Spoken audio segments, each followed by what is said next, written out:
Subscribe करें और दबाएं बेल आइकन ताकि कोई खबर रह न जाए।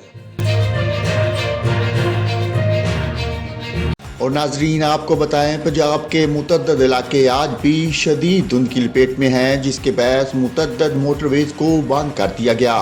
लाहौर मुल्तान रोड फैजपुर से ननकाना तक, जबकि मोटरवे M2 लाहौर से हिरन मीनार शेखुपुरा तक बंद है।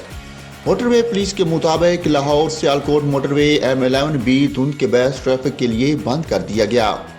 सूबा पंजाब के बेहतर ज़िला में मौसम शदीद सर्द और खुश्क, जबकि मरी, गिलियात और गिरदनवा में मौसम शदीद सर्द रहेगा। जेहलम, लाहौर, गुजरांवाला, नारोवाल, सियालकोट, फैसलाबाद, चंग, सरगोदा, टोबाटेक सिंह, उकाड़ा, साहिवाल, बखर, लिया, बहावलपुर, बहावल नगर, मुल्तान, रहीम यार खान और डेरा गाजी खान में शदीद धुंध पड़ने की तवक्को है। ताहम खिता पोठहार में सुबह के औकात में चंद मकामात पर कोहरा पड़ने का इम्कान है।